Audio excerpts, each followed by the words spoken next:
The Gay Slayer was a serial killer terrorising the city of London, specifically the gay scene in London in the early 1990s. The killer would make frequent calls to the police and to newspapers letting them know where they could find his next victim, all whilst being very cryptic about his own identity. And his ultimate goal was simply nothing more than he wanted to be an infamous serial killer. He liked the idea of infamy and being hated and feared. And so one year he made it his New Year's resolution to become a serial killer. And that is why we're talking about him today. So today's video is going to be another solved true crime case. Today we're going to be discussing the Gay Slayer, Colin Ireland, a serial killer from here in the UK. But quickly, before we get into this video, I do just want to thank our sponsor for making this video possible, NordVPN. If you go to nordvpn.com/Eleanor, there'll be an exclusive discount waiting there for you, and it is completely risk-free with NordVPN's 30-day money-back guarantee. I personally have used a VPN for years now, and you guys know this. I talk about it all the time because there's literally so many benefits to using one. I use one every time I use the internet because not only does it protect you, it puts like a barrier between you and anyone that might be trying to access your information or hack you, but it also unlocks so much more internet that's like regionally locked for you. So basically the way a VPN works is you go on the NordVPN app and you select a country, and literally within one click you appear as though you're operating from that country. And that means you get to access the internet as though you're from that country. So I'm always going to different countries' Netflix because every single country has a whole different catalogue. It's so fun to just like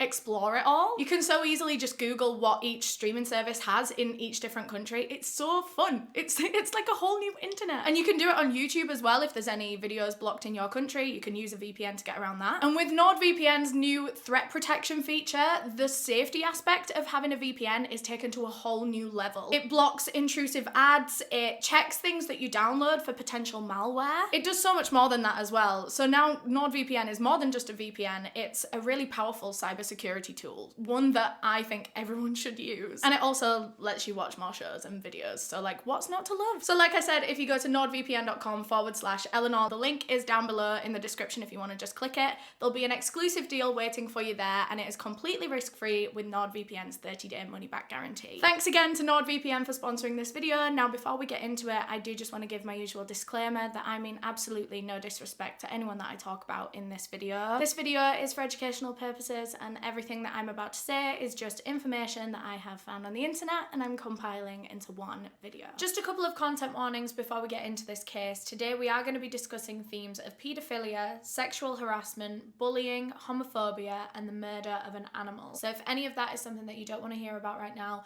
I completely understand. Click out of this video, go look after yourself. Hopefully I will get to see you some other time with a different case. But for now, with all that being said, let's get into the case. So today's case actually takes place in London, England in the 1990s, like I said. But first, let's take it back in time to when our serial killer was first born. Colin Ireland was born on March 16th, 1954 in Kent in southeast England to very, very young parents. His mother was only 16 years old when she caught pregnant with Colin, and then she was 17 by the time that she gave birth, and I think his father was around the same age. And his father actually walked out on the family pretty much as soon as Colin was born. In fact, it was so soon that the birth certificate hadn't even been filled out yet. And so when it came to filling the certificate, the mother didn't even acknowledge the father on it. She just left the father bit on the birth certificate blank. So Colin never knew who his father was. He was never told anything about his father. So now it's just this 17-year-old girl all on her own trying to look after a newborn baby, and she just couldn't do it alone, both financially and also just the constant stress of childcare and having to try and support herself and her baby at the same time.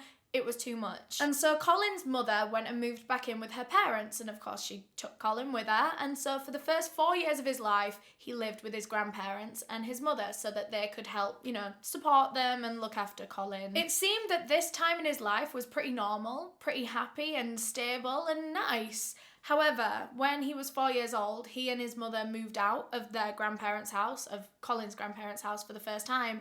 And after that point, they didn't stop moving. So they moved out and then they were constantly just all over the place. They moved 9 times over a span of 6 years, which is so turbulent for a child that young. Like, he never gets to lay down any groundwork anywhere. He never gets to establish any friends. He doesn't get used to his surroundings before he's like picked up and whisked off to another place. I can imagine that feels really uncertain at all times. It's quite anxiety provoking. He had no constant anything in his life. The only constant thing that he had at all times was his mother. The reason for a lot of their moves was actually that his mother always had a new boyfriend, and so she was always like moving in with a boyfriend and then they'd break up, so they'd have to move out, and then she'd find another boyfriend and then she'd move in with him and then they'd break up and then she'd have to move out. This was happening so many times, and sometimes in between boyfriends they would have to go and stay at like women's shelters or homeless shelters because they didn't have enough money to like be able to move out and rent on their own. They struggled terribly when it came to finances because his mother just couldn't afford to go out and get a job because she had to care for her newborn baby boy. Like, she couldn't afford childcare, so she couldn't afford to send him anywhere during the day. She had to be the one to look after him, but that also meant that she couldn't work. It was just a vicious cycle that she couldn't get herself out of. Sometimes it was so bad that she couldn't even afford to feed them. They would go hungry, they would have to skip meals. They became very visibly malnourished. They looked sick. They looked pale and thin and ghostly, and actually Colin would get bullied at school for this. Their main thing was that they would make fun of his legs because they were super skinny, and they were also kind of bored, and they would like take the mick out of how he walked and things like that. It was awful. And the bullying got so bad that Colin would try to avoid school in any way that he possibly could. He would like fake sick and see if his mum would let him stay at home, or if she did force him to go to school, he would just like bunk off for the day and just like run off into town. And whenever he did show at school, he was always getting punished, either for his absences or for being late or something or other. And this was back in like the 50s, and that was when physical punishments were allowed in schools. They would get like caned and whipped and all sorts. I cannot believe that that was ever a thing, by the way. Growing up in like my day and age, you couldn't imagine being hit by one of your teachers. That's crazy. But that was the thing at the time. And so Colin was even more scared to go to school now because every single time he would go, he would get caned by his teachers. It was awful. If anything, that deterred him from going to school even more, because if he was on his way to school and then he realised that he was going to be like 5 minutes late, he would just bunk off instead, because he would rather pretend to be ill for the day and try and get the whole day off rather than go in late and get punished. So again, this is another one of those vicious cycles, which means he's never going to school, so he would be getting punished, so he doesn't go to school, so he won't get punished. You know what I mean? And this led to a lot of negative consequences for Colin Ireland. It meant that his social skills were really crap because he wasn't socialising with other kids his age, he wasn't making friends, he wasn't getting that same development that the other kids his age were getting. Also, he just wasn't getting an education. He wasn't learning how to read and write and do maths, all these valuable things that humans kind of need in this society. He wasn't learning any of that because he wasn't going. When Colin was about 10 years old, his mother went through another breakup, and they were struggling so badly this time, like financially, that they were in another woman's shelter, and they decided that they had to go and move back in with Colin's grandparents. And soon after this, Colin's mum finally found Mr. Right. She'd kissed a lot of frogs in her time, and now she had found a prince. Finally, she had found a man that seemed actually genuinely nice, a man that she could be with. So she married this guy, and he became Colin's new stepdad, and supposedly he was great with Colin. I sounded like that tiger from the cereal then, didn't I? That tiger from the cereal. Is it Frosties? Anyway, he was really, really good with Colin. And actually, this is Mr. Ireland. I don't know his first name, but this is where Colin gets his surname from. I don't know what surname he had originally when he was born, but his mother fell so head over heels for this man that she changed her name, she changed Colin's name, and Colin adored him as well. Not long after the marriage, Colin's mother fell pregnant, and everyone was so excited. This meant there was going to be another baby, they were going to be a family of 4. Everyone was so happy until reality set in, and they realised that another child meant a huge financial burden on the family. They could barely even support themselves as a family of 3. Sometimes they were missing meals because they couldn't afford food. So they definitely wouldn't be able to afford to bring another human being into this family. But what are they gonna do? Like, she's already pregnant. They don't want to get rid of the baby. They want to be able to have this baby together as a family. And that was when they came up with an idea. Their solution was to have this baby but send Colin into foster care because they knew that they could only care for one child, and they chose the newborn over Colin, and Colin was put into foster care from that point on. Which, I don't want to make any judgments against the mother, because honestly I do think she made the right decision here. They couldn't afford to look after either of these 2 children, and Colin would have had a much better life in foster care, where he had a guaranteed roof over his head every night, guaranteed food on the table every day by a family that could support him. He would have had a better life there than he would have at home. But just because it was for the best doesn't change how awful this situation is and how traumatic that would be for a child in Colin's situation. His parents, his mother that he has been raised by his whole life, and now his new stepdad that he loves and adores, have just given him up. To him, it probably felt like they didn't want him anymore. Like they were choosing this new baby over him. He'd been replaced. So yeah, Colin gets sent off to foster care. He's there for a good while. His mum has the baby. They kind of get back on their feet a little bit, and then they go and get Colin back. So it was only temporary. They didn't want to give Colin up forever, and now they had him back. And they really hoped that they were going to be able to make this work now.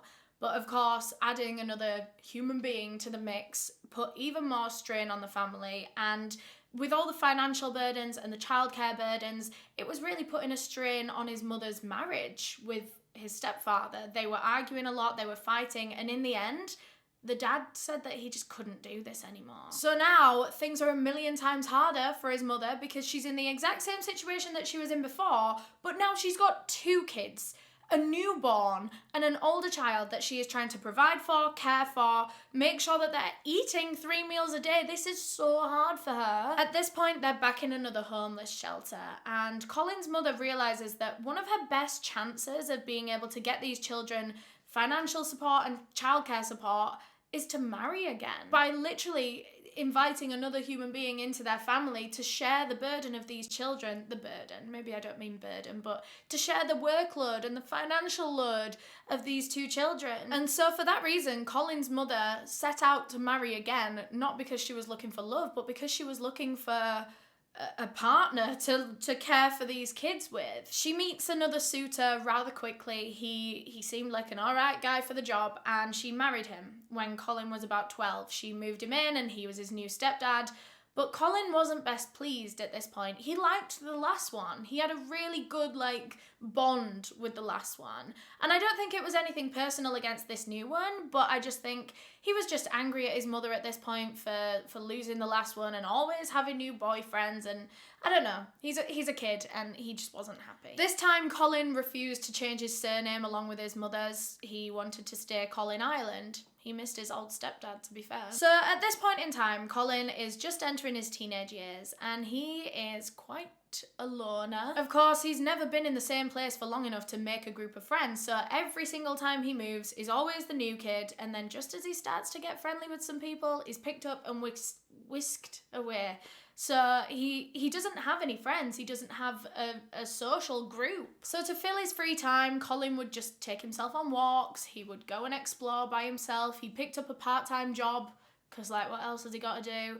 I think he worked at an arcade for a while. He would go to this one particular arcade in Kent quite a lot. It was quite a hotspot for young kids, and it was also quite a hotspot for paedophiles. Obviously, the paedophiles knew that that was all the kids' favourite place at the arcade, and so that is where they would hang around to spy on these boys. And Colin Ireland was sexually harassed by paedophiles on 4 separate occasions as a child. As far as I could tell, he was never physically touched or assaulted or anything like that. It did just seem to be verbal harassment, stalking, following, other awful, awful things, don't get me wrong, but he was as far as I could tell, never physically touched by these men. So on one of these occasions, he was followed by this older man who came over to him, tried to strike up a conversation, and offered him this really beautiful women's necklace that he could take home and give to his mother. But he would only give him this necklace on one condition, that Colin perform a sexual act on this man. And of course Colin said no, ran away. Another one of these incidents actually happened in the public toilets up around the arcade. Colin went into one of the cubicles, started using the bathroom, and then a man came into the stall next to him, stood up on the toilet seat and peered over the top of the toilet cubicle and watched Colin as he finished peeing. The third incident actually happened at the cinema, and this was with someone that Colin knew prior to this incident. It was his optician. His optician had gone to the cinemas, seen Colin, recognised him, approached him, and I don't know how this could possibly come up in conversation between an optician and a child, but at some point he asked Colin to perform a sexual act on him, and Colin said no. The optician then kind of stormed off in a huff. He seemed like really angry at Colin, and he just stormed off out of the cinema. This kind of thing was the main form of harassment that was taking place by these pedos at the arcade and in just that general area of Kent. It was more so harassment, them asking the boys for sexual favours or offering sexual favours. It wasn't just happening to Colin, it was happening to most of the young boys that went there, but it happened to Colin 4 times. So at this point in his life, Colin's like a young teenager, and of course his family is still struggling really badly financially, and he wants money. Of course, you need money to do things. He needs money to be able to like go places and buy food and support his family, and he does have a part-time job, but it's not enough. And so he starts turning to petty crimes like theft to be able to make a little bit of money. He was caught for it a good few times, but because he was so young and the police could tell that he was in poverty, they just kind of let him off with a warning a lot of times because they took pity on him. But every time that he would get caught, the warnings and the consequences would get more and more severe because they have to. Police have to be seen to be punishing people. Even if they understand why he's stealing, you're still not allowed to steal, so yeah. There was one particular time where Colin stole £4 and managed to was planning to go from Kent to London, I think on like a bus or a coach, but he was caught before he could get on the coach because he'd stolen this £4. And so police ended up taking him back to his mother's house. At this point, police knew that they kind of had to do something about this kid. As much as they felt sorry for him and they understood why he was stealing, they can't let him keep doing it. Like, he's a menace to society when it comes to theft. So they need to punish him, but like, they can't lock him away because he's a kid. So instead, they send Colin Ireland to a special boarding school for troubled young boys like himself. It was called Finchton Manor. It was usually a private school that you had to pay for, but because Colin Ireland was sent there by a court order because he'd been caught stealing and sent to court, and the court had gone, send him to that school, he was managing to go for free, thank God, because his mum would have never been able to afford that. And at this school, Colin Ireland became so badly behaved. I don't really know what went on, but for some reason, when he moved there, he literally just became like a devil child. He was causing issues every damn day. To be fair, I think some of it was a response to being bullied by the other boys. Colin was kind of teased and picked on no matter where he went, and sometimes it was a lot more severe. Sometimes it was like full-on bullying. He was always the outsider in all these different schools. He was always the loner that didn't have friends, and he was an easy target for bullies. There was a lot to pick on Colin about. So now I just need to give you a little bit of pretext before I continue on with the rest of this story. So one thing about Colin Ireland, he likes fire. He's a proper like pyromaniac. He had always just been interested in starting fires and watching fires. He would do it by himself, like in the woods sometimes. Dangerous, that, by the way. But yeah, he just really liked fire. He liked starting them and watching them. And then on one particular day, Colin was being bullied again by these boys, and at this point he had had enough. And so he stormed inside, stormed into the dorm rooms. He went into his bully's bedroom and set all of his belongings on fire. He just set a fire in his bedroom. He was immediately kicked out of the school following this, and he was just sent back home to live with his mother. And now that he was back home, he started committing crimes again. Although now it was much more than just these petty little crimes. It was more than shoplifting and theft. Now it was a lot more aggressive. Now it was like robbing people in the street, like stopping them and mugging them. It was home invasions where he would break into people's houses in the middle of the night and burgle them. Like, it was proper serious. And he kept getting caught for this as well, like quite often, and it got to the point where he'd been caught so many times that he knew the consequences would be quite serious the next time he got caught. And so he ended up running away to London to just escape from the investigation. And not long after arriving in the capital city, Colin Ireland committed one of his worst robberies yet. He stormed into a cinema, grabbed the manager, tied him up with rope, and demanded all of the money in the till. He was 17 years old at the time that he committed this offence, and so he was still a child. So instead of sending him to prison, of course he still went through the whole court trial and everything, they then sentenced him to go to a Borstal, which is like similar thing to last time, but a bit more like a prison. Last time it was literally more like a boarding school, but a Borstal. So Borstals aren't a thing anymore, as far as I'm aware. I don't think, no, they are. They got abolished. And if that doesn't tell you everything you need to know about Borstals, then I don't know what will. Well, no, I will. I'm gonna tell you about Borstals. It's supposed to be like half a boarding school to kind of teach the boys like skills and, you know, school them, educate them, because they are still kids.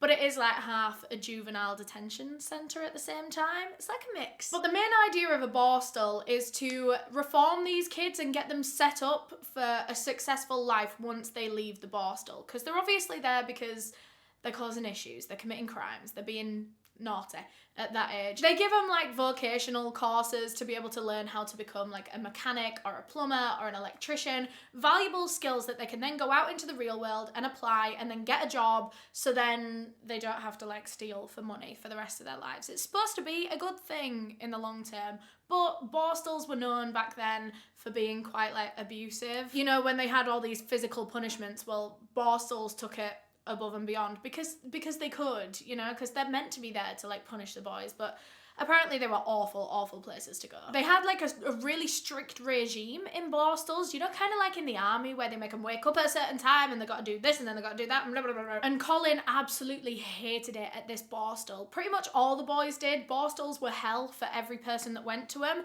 but even worse for Colin, because not only was he in a Borstal, but he was getting bullied in the Borstal. All the other guys were ganging up on him, as they had everywhere that he'd ever been in his life, because he was quite an easy target. He was quiet, he was awkward, weird, shy, like he didn't make friends very easy, so he was the outsider everywhere he went. He hated it so much at this Borstal that one night, in the middle of the night, he ran away. He escaped and ran away, but like obviously he's there on a court order. So this is essentially like escaping jail, but like not as serious. So they still needed to get him back. They still need to sort of locate him and bring him back to the Borstal. He was tracked down by police and arrested, and they decided to send him now to a different Borstal with higher security, because obviously he has proven himself to be a flight risk. And for the rest of his time at this other Borstal, he just survived. He didn't do much. He just kind of got on with it and got out of there as quick as he could. That being said, he didn't try at any point, you know, like with his vocational courses or his education that they were trying to give these boys, he didn't try. He didn't care. He actually left that Borstal with 0 qualifications, which is against the whole point of the Borstal, because they try and give these boys like prospects for the future. But Colin didn't care, and so he didn't get any. And it's no surprise that as soon as he was released from this Borstal at the age of 18, he went right back to his life of crime. I mean, he did pick up odd jobs here and there, but because he wasn't qualified in anything, he found it really hard to like apply for proper jobs and get hired by an employer. So instead, he would just pick up like random little manual labour jobs in the town, you know, whatever people needed doing, he was willing to try and do it if they were going to pay him, you know. As a young adult, Colin Ireland really started to live a life that was very similar to his mother's when she was his age. He was constantly moving around, he was always getting new girlfriends and then losing them very quickly. He spent most of his early 20s in prison, actually, so that was while he was out of prison, but most of it was actually behind bars for things like robbery. He stole cars, he like burgled people's homes. He was always getting like a few months at a time and then getting let out again, doing it again, getting sent back. He never had like a good chunk of time out of prison throughout pretty much his whole 20s. But when he was about 27, 28-ish, Colin started to settle down, because at this point, he'd actually met a woman. This woman was a decent amount older than him. She was about 9 years older than him, so she kind of had her life sorted. Her name was Virginia Zammit, She had a daughter of her own, she had a house of her own, and she was a really grounding energy for Colin Ireland. She was a really good influence on him. She was sensible, she had her shit together, and it influenced Colin to kind of, I don't know, settle down, chill out a bit. And it did really seem to change Colin as a man. He kind of dropped his life of crime, not completely, because like, a tiger never changes its stripes, but he wasn't doing it as often. And I think one of the main reasons for this, so I believe Virginia was in a wheelchair. I think she was paralyzed, and so she was in this wheelchair, and this really brought out a really caring and protective side of Colin. His friends said that they saw him be an absolute angel to this woman. He wanted to do everything for her. He couldn't have done a better job of being this woman's husband if he tried. In the beginning, anyway. Colin and Virginia got married and they ended up getting an apartment together in Holloway in London, and for the first time in Colin's life, pretty much, he was happy. Things were stable, things were calm, everything was nice. Finally, he found someone who actually genuinely loved and accepted him, and someone that he could talk to and confide in, someone that he could give his love to as well, because he'd never had that before, really. Everything was just going so well for Colin Ireland. Until he ruined it, because they always do in these cases, don't they? He was arrested and found guilty of going equipped to cheat. And when I tell you I have tried my best to find out what that phrase means, and I swear they've made it up. I swear down. I'm joking, but I still don't fully know what it means. I can try my best. So I think he got caught on his way to burgle a house, and he was going equipped to burgle. He had like the intention of going and burgling a house, but he was caught before they did it. So then they couldn't exactly like find him guilty of burgling a house because he hadn't got there yet. So they word it like this: he was going equipped to cheat. I think if I've got that wrong, let me know, but like I tried. I don't think that's really a phrase that they ultimately use anymore. This was like the 1980s? When was this? The 80s, yeah? Anyway, for that, Colin Ireland was sentenced to 6 months in prison, but when he got out, he went to go home to his wife and his stepdaughter, and he found that they were gone. While he'd been behind bars, Virginia had found out that her husband had had an affair with another woman before he went into prison. I don't know how she came across this information, but she found it out while he was gone, and instead of, kicking up a scene or anything, she decided to just quietly leave him. She was going to get rid of their house that they had together, she was going to take her daughter, and she was going to leave. And she was going to file for divorce from afar. She never wanted to see Colin Ireland again. And she didn't. From that point on, Colin came out of prison, and his wife and stepdaughter were gone. And Colin was really, really upset by this. Like, he was going through quite a visceral breakup, and he did that typical thing where people go through a breakup and they're like, I just need to go somewhere and discover myself. So he went to Devon, which is on the south coast of England. He was really into survivalism, which I think is really interesting. All that Bear Grylls stuff where they're living off the land and sleeping outside and stuff like that. I don't know, I'm not into it. They kill their food and eat it, don't they? They go out and kill in the forest. Anyway, he was really into that, and Devon was quite a good place for it, apparently. There was quite a few hotspots where loads of people that were into survivalism used to go. So he was going through this breakup and he was like, you know what? I'm going to go to Devon. I'm going to be a survivalist. I'm just going to go find myself after this breakup. And there in Devon, Colin Ireland very quickly found his next lady, because even though he was on this survivalist retreat thing, he was still going to the pub. He was going to camp out for a bit during the day and then go to the local in the afternoon. And it was actually the landlady of the local pub in Devon where he used to go that he fell for. Her name was Janet Young, and she said that from the second Colin Ireland walked into her pub, the two of them locked eyes, and that was it. The two of them pretty much fell in love. It was love at first sight. And then he came over to her, started flirting with her, started charming her, and that was it. She was obsessed with this man, and he was obsessed with her. And this was one hell of a whirlwind romance. Serial killers tend to do that, don't they? Has anyone else ever noticed that pattern? I feel like I'm always saying that in videos where I'm and after 3 months, the two of them were married. But yeah, after 3 months, the two of them were married. He ended up moving into the flat above the pub where Janet lived with her 2 young sons to a previous marriage. However, Colin wasn't the same lovable, caring, husband, family man that he was in his first marriage with Virginia. Absolutely not. In fact, he was the complete opposite now. He was rather abusive towards Janet. Now, I couldn't find any evidence or reports of physical abuse, so as far as I'm aware, I think it was just emotional kind of psychological manipulation that he would do with Janet, but it was really truly awful, and he didn't care who saw as well. He would do these awful things in front of her children. So the things that he would do, like I say, he wouldn't like outwardly like punch her and stuff like that, but he would like push her out of the bedroom door and then close it and lock her out all night, and so she wouldn't be able to sleep in her bed. She would be forced to like go and sleep on the sofa. Things like that, things to make her life hell, abusive things, but he wasn't technically like, you know, hurting her. To be fair, it was more so like the drama and the arguments and the shouting that Colin got a kick out of, and Janet learnt that after a point. And so there was one particular night where, again, he kicked her out of the bedroom and she was forced to go and sleep on the sofa. And usually when this would happen, they would have like a screaming match through the door and she'd be like, let me back in, and he'd be like, no.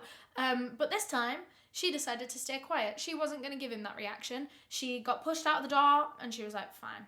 She just went straight into the living room, laid on the sofa, and was about to go to sleep. And Colin, meanwhile, is back in the bedroom being like, where's all the drama? Where's the argument? Why is she just accepting the fact that I've made her sleep on the sofa? He hated this so much that he got up out of bed, ran into the living room, and actually smashed the light bulb in there so that she couldn't see. And so now the room is pitch black, and both of their eyes are still kind of adjusting. You know when the light goes off and it feels like pitch black, even though it's not really, but your eyes just can't comprehend anything. It was kind of like that.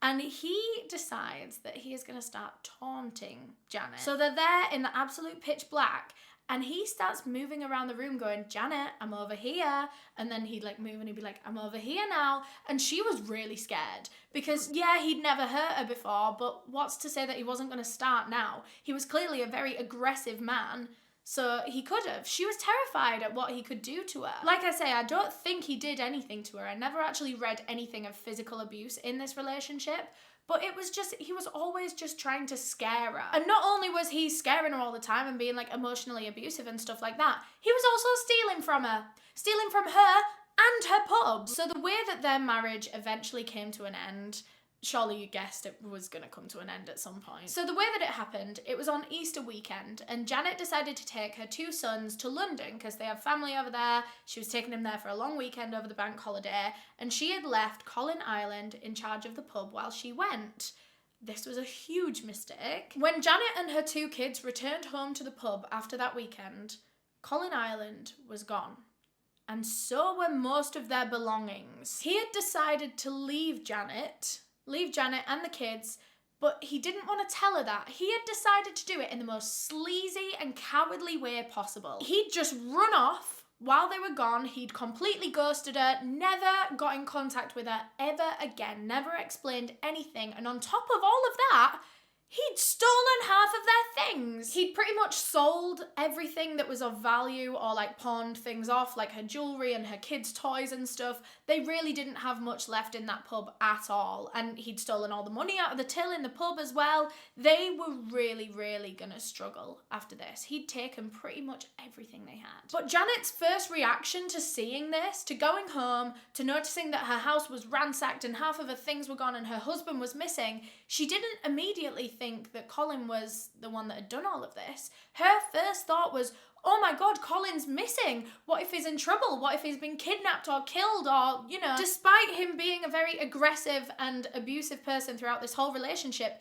it still didn't cross her mind at this point in time that he could be capable of something like this. Something so horrific to like ruin her life and her kids' lives like this. But as the days went by and she couldn't find him, she couldn't get in contact with him, no one had heard from him, Janet started to realise that she had been conned by a con man. Colin Ireland had come into her life and ruined everything, taken everything away with him, and she was never going to hear from him again. After that, the family struggled really badly financially. Like you would imagine, half of their money was gone. I think they actually ended up having to give up the pub, although I'm not entirely sure. I know they were staying in a shelter for a period of time, so that tells you how bad their financial situation was. Colin Ireland had taken everything from this family, and he'd gotten away with it as well. So now Colin Ireland is out in the world alone once again, but this time he actually had enough money that he'd stolen from his wife to be able to set himself up a new life. So he travels to the complete opposite side of the country and he goes to Southend, which is in Essex. Here he got himself a little rented accommodation and he bounced between a few different jobs. He could never hold down a job for too long and I couldn't find out why. I don't know if he was getting fired or if he was just like leaving because he was bored or like sick of the job or whatever, but he was a chef for a little while. He was a bouncer at a gay club for a bit, which I find very interesting considering what he went on to do. I wonder if anything happened while he worked at that gay club that could have potentially influenced his later actions, who knows. The same thing that was happening with his jobs was also happening with his apartments. He could never hold an apartment down for long either. He was always getting evicted for different things, you know, like wrecking the apartment or like not paying his rent on time. And it's not even necessarily that he didn't have the money for rent. I mean, he wasn't well off by any means, but he could have afforded to pay his rent if he wanted. But I think he just liked trying to get away with not doing it. I don't know. He just liked being a pain in the arse, I think. So now that he's kind of setting up this new life for himself in Southend, he's putting his con man past behind him, or at least on the surface, that's what it looks like.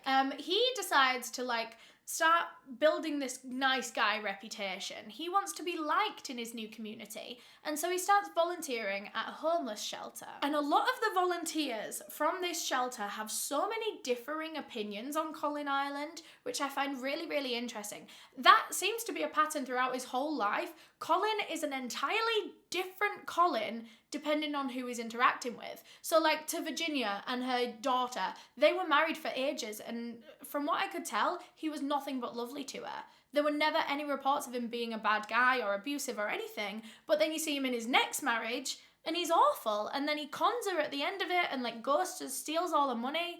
Like, he is such a flip-floppy person. And he was like that with the other volunteers at the homeless shelter. Some of them hated him. They thought he was the most arrogant, like horrid, entitled man, because he ended up like working his way up in the homeless shelter. He became like deputy manager at one point. So he was a bit big for his boots. And some of the staff saw that, but other members of staff loved him. They thought he was so funny, he was so personable, like he loved his job. He seemed really, really passionate about his work with the homeless. In fact, there were a couple of members of staff that he actually confided in, saying, well, confided rather vaguely, saying that he'd like done some bad stuff in the past and, you know, he had a shady history, but he'd put that behind him and now he was trying to do good in the world to make up for it. That's why he was volunteering, because he felt like he owed the world, you know, reparations kind of for his previous actions. Although he never told any of the volunteers what those actions were, but we know. He was at that shelter for about 6 months, and like I said, people always had differing opinions of him, but over time, more and more people started to catch on to the negative side of Colin Ireland. He started to make random, odd little homophobic comments, which seemed to have come out of nowhere. This had never like come out of Colin's mouth at the shelter before, and then all of a sudden there was a frequent amount of homophobic comments. It actually got so bad that some of the staff at the shelter would warn the LGBT patrons that would come in to stay away from Colin, to just stay out of his way, which makes me so freaking mad.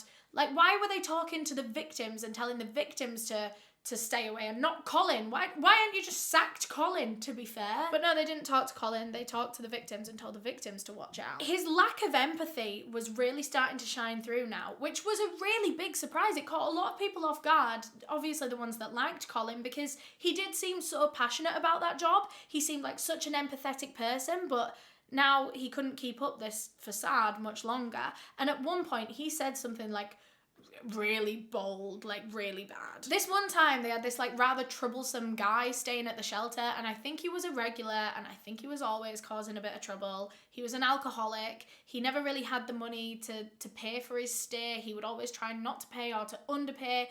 He was trouble in every sense of the word, and the staff at the shelter didn't really like him. But at the same time, you work at a homeless shelter. You've just got to accept everyone and get on with it and be polite and nice. But on this one particular day, he was doing that thing again where he refused to pay for his stay, and all of the staff were in the back room and they were kind of brainstorming how they were going to deal with this. How were we going to get the money out of this guy? And then Colin says that he has an idea of how they can get rid of him. Colin said loudly and confidently that they should just shove snooker balls down his throat until he chokes and dies. What? The deputy manager of a homeless shelter is saying, you know, we should just murder him and that way we don't even need to get the money out of him. What is going on there? And he wasn't even sacked for that. He just kept doing and saying awful shit and was never given any consequences for it. That was until at around the 6-month mark when he was working at this homeless shelter, multiple of his female co-workers came forward to the higher-ups and said that Colin Ireland was sexually harassing them in the workplace, and immediately he was sacked. Nothing ever really lasted all that long for Colin Ireland because he couldn't keep up a nice guy persona for that long. He was just not a nice person and it would always shine through somehow. So now that he was sacked from his volunteer job, he had a lot of free time on his hands and he starts filling it with like his other interests. He starts doing like normal people things, like reading. He was very interested in true crime. There was one book in particular that Colin read around this time that he himself has said influenced him a lot. It was a book by a former FBI agent named Robert Ressler, who was like one of the top dogs in the FBI in the 1970s. And he worked specifically trying to track down serial killers. And that's what this book was all about. It was all like his different stories from all the different cases. He'd worked on like the huge cases like Ted Bundy, John Wayne Gacy, Jeffrey Dahmer, so many other huge names that you would know as well. He was part of every single one of those cases. In fact, Robert Ressler was that much of an OG in the like serial killer solving scene that he has actually been credited with coming up with the term serial killer. Apparently it stems from a German word, something along the lines of Serienmörder. I'm not German, sorry, but yeah. So yeah, Robert Ressler has written quite a few books about his time, you know, doing his job. He's got a really like fascinating job, so no wonder. But it was this one particular book, I think this is his most popular book, that Colin Ireland came across and he loved it. He read it back to front multiple times. But one particular thing that Colin really clung to from this book was when Robert Ressler says that the FBI's classification for a serial killer is that one must kill 5 people on 5 separate occasions. I don't think that is the classification, at least here in the UK. I think it's 3 or more murders with a cooling off period in between that classifies you as a serial killer now, or at least here in the UK. That's what I've always thought anyway, and I've been doing this job for years, so that's really challenged my thoughts. I'm pretty sure it is just 3 now, but the FBI standard is different, and therefore Colin Ireland's standard was also different because he like worshipped this book so much. The word in that book was gospel. And so to Colin Ireland, you needed to kill 5 people to be a serial killer. And that is when Colin got an idea. And I think you know exactly what that idea is going to be. At this point in his life, he was so effing bored. He was reaching 40 and he honestly had nothing to live for.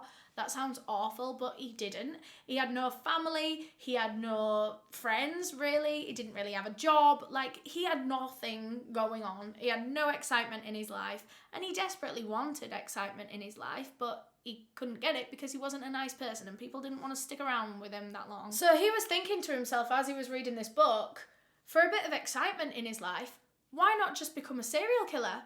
Just like the ones that he's reading about. Why not do what they're doing? It was coming up on the new year of 1993. It was like December time. And that was when Colin Ireland made the New Year's resolution to himself that in 1993, he was going to become a serial killer. And he didn't want to just be any serial killer. He wanted to be an infamous, evil, feared serial killer. He wanted all of those, those little quirks and gimmicks that they throw in their cases, when they call up the police and they leave clues and little, he wanted to be one of those. He wanted to be a dramatic, theatrical serial killer. He wanted to kill at least 5 people because obviously that was the standard that he'd read in this book. That was the standard that he was going to live by.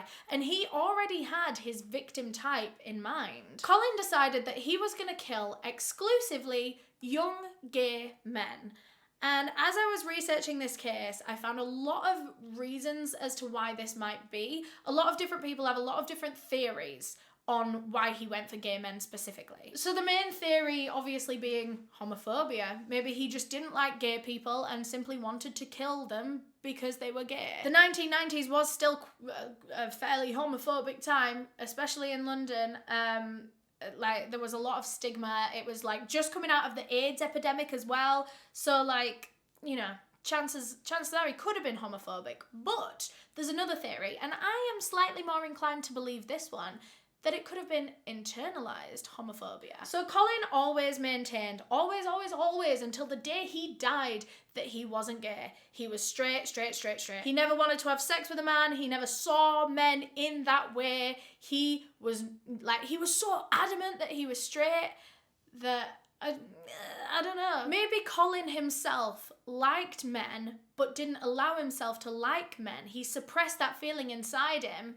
And this might have manifested in internalized homophobia. He might have seen gay people that are out of the closet and living their lives and having relationships with other men, and he might have been jealous and started to resent them and hate gay people for living the life that he inside really wished he could live. Maybe he was just scared to come out at the time because of all the stigma and the AIDS epidemic. People were still having these awful views and beliefs around that, despite things being disproven at this point. But like I said, Colin always was adamant that he was straight, and he never felt that way towards a man before, which also in itself, when someone protests something a lot, that sometimes means that they're trying to hide something. I don't know. I don't want to speculate about his sexuality too much, but I think those are 2 very interesting theories.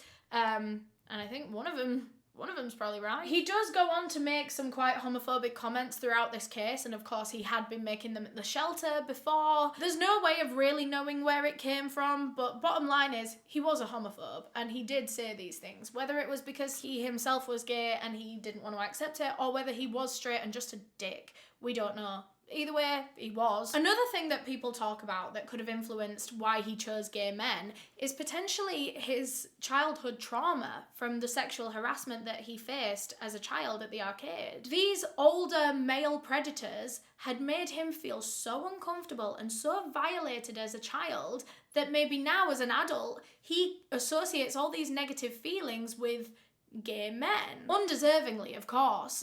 Being gay doesn't equal paedophile predator. There's no correlation between those. It just so happened that the paedophiles that were preying on him as a child were men. They weren't interested in 10-year-old Colin because he was a boy and they were gay. They were interested in 10-year-old Colin because he was a child and they were a paedophile. But in Colin's head, this is how this theory goes anyway, in Colin's head, maybe all of that was messed up and he couldn't he couldn't tell himself that. He just blamed gay men for the trauma that he'd faced as a child, and now maybe he wanted revenge. But another factor, this is the last factor I think, as to why he might have chosen gay men, is actually because of the AIDS epidemic. I think at this point in 1993, we were just coming out of it. The UK was definitely still on the back end of all the misinformation and the fear surrounding AIDS. This was still a time when people were still kind of scared to shake hands because they feared it could be passed through just touching someone that's infected. Well, actually, I think people might have been a little bit more educated by the 90s, but people were still hesitant to be in contact with potential carriers, which sadly made the gay community very, very stigmatized around this time. And some people think that this is exactly why Colin targeted the gay community, because maybe police would be less willing to investigate the murder of a gay man, less willing to kind of go elbows deep with forensics and stuff like that, because they were scared of catching AIDS. If this theory is correct, then maybe Colin kind of hoped that the fear surrounding AIDS would prevent a proper investigation being done on his murder victims, and therefore certain pieces of evidence wouldn't be picked up. It would just be a lot easier for him to get away with murders if police weren't looking into them quite as closely. And honestly, I do kind of believe this. I do, because so at this point, he'd already made the New Year's resolution. He knew that next year he was going to become a serial killer. But for the rest of this year, 1992, he was going to do his research. He was going to go in depth. Oh God, ow. He wanted to make sure that he was going to be a successful serial killer, and he was figuring out all the little tips and tricks, and he was figuring out all the police's methods on how they do things and how they investigate things so that he knew how to get around it. And honestly, that's why I think that theory makes sense, that he chose gay men because of the AIDS epidemic, because he'd kind of researched police and he knew that they still weren't properly, treating gay cases the same as straight ones. Some of the other things he was researching were like criminal profiling, geographical profiling. If you don't know what profiling is, it's a technique used by police where they can basically look at like a crime scene or whatever when they don't have any suspects, and they can deduce from the crime certain things about the killer based on how they went about it. So say, for example, a murder victim is killed by someone's bare hands. Police could look at that and think, right, well, their killer is probably bigger than them, stronger than them, heavier than them, probably a male. More often than not, if someone's killed with bare hands, it's a male that's done it. So, they can kind of, take all these little clues from how the crime was carried out, and they can figure things like that out. But Colin knowing about this technique meant that he could think ahead and think, okay, well, I won't commit crimes in my town because then they'll think it's someone from the town. He decided that he was going to travel to commit his murders. He was going to travel all the way to London, the capital city, where there's the most people in the whole of England, so that, I don't know, hopefully he could fly under the radar there. And it was far enough from his home that it likely wouldn't be traced back to him, He thought this was a great idea because that way he could just like dip in and out of London whenever he wanted to commit a crime, and then he could travel back to Essex and leave London police to just be like scurrying around the city trying to find a killer, not knowing that he's 40-50 miles away on the coast. So Colin got researching and he found a pretty famous gay venue in London at the time in the 90s. It was called the Colhern Pub in Knightsbridge. The Colhern Pub had been going for quite some time. It wasn't always a completely gay bar. It started in the 60s, and this was back when it was like still illegal to be like gay. And so this pub was like one of the only places in London that was accepting and even like marketing themselves as LGBT friendly. They had 2 separate rooms in the Colhern back in the 60s. This wasn't in the 90s, but I thought this was interesting. They had 2 different rooms, one for straight people and one for LGBT people. And then over time, the pub got so popular with the LGBT customer base that they had to say goodbye to the straight room and make the whole club just a gay club. And that's what it was in the 90s when Colin Ireland stumbled upon it. The club had a lot, it's not a club, it's a pub. I'm sorry if I call it a club, but it had a lot of character, I'll tell you that. Like, the patrons used to turn up, like, it was pretty much all gay men that would go there. There weren't really any gay girls that went. But the men would turn up in, like, full leather outfits and harnesses.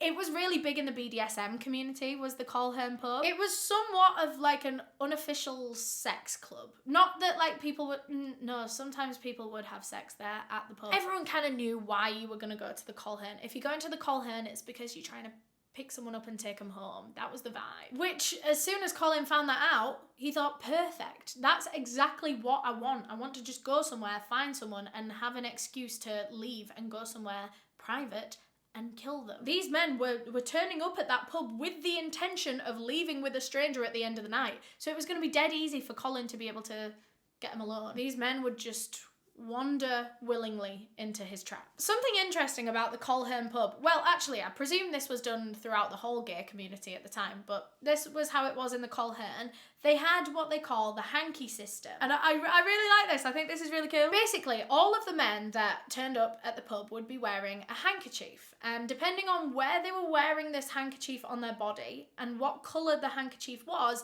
it signalled different things about what they were looking for in a partner. So they would more often than not wear their handkerchief in one of the back pockets of their jeans. If they wore it in the left back pocket, that meant they were submissive.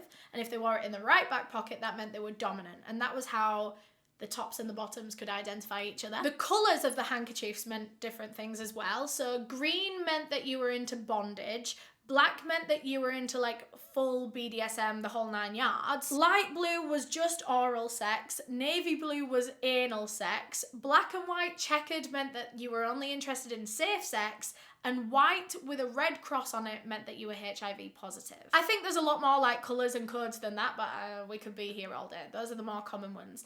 And Colin Ireland, once he figured out this hanky system, he decided that he was going to go ahead and wear a black hanky in his right pocket, meaning that he was a dominant into the whole 9 yards of BDSM. That way, he would be attracting the perfect kind of murder victim. Someone who is submissive, someone who is into BDSM, so gonna volunteer to be tied up, I guess. Gonna, like, you know, want to be restricted or handcuffed, and that's exactly what Colin wanted to do to his victims. Colin's plan was coming together quite quickly. He already had a venue in mind, a victim type in mind. So now with all of that ready to go, he starts researching the finishing touches, you know, like train timetables, what tube he was going to get from the train station to the Colhern pub. He got everything mapped out and ready. He was ready to go out and become a serial killer. But before he left the house, Colin Ireland packed himself a murder kit. And if you're into true crime, you already know what's going to be in a murder kit. We hear about this all the time.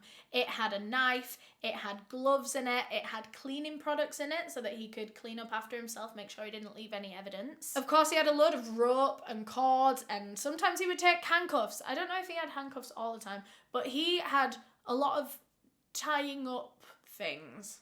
What? Things that he could tie people up with. And now finally, just over 2 months after making that New Year's resolution, Colin Ireland was ready to go out and kill his first victim. March 8th, 1993 was the day that Colin first set out to kill. He hopped on the train from Southend all the way to London and headed to the Colhern pub with his black hanky in his right back pocket. And much to Colin's surprise, he really didn't have to put in that much work. He just walked into the pub, went over to the bar, got a drink, and literally within 2 minutes of being in there, a man had already approached him, a very eager-seeming man. His name was Peter Walker. He was 45 years old, and he worked on the West End. He was a choreographer, a director. He'd been openly gay for quite some time. He lived in London, and he was a regular here at the Colhern pub.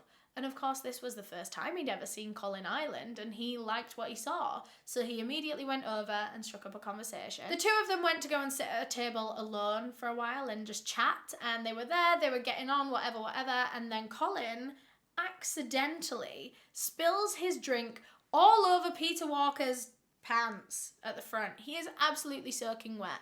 Anyone would be extremely uncomfortable in soaking wet pants. And this was exactly Colin's plan. This gave them the perfect excuse to leave the pub and go back to Peter's house where he could dry off and get changed into some clean clothes. But of course that wasn't going to happen. Peter thought they were going to have sex. Colin knew that they weren't. So they get the tube back to Peter's apartment in Battersea, and as they were on the tube there, Colin gets the gloves out of his bag and puts them on before they even get to Battersea.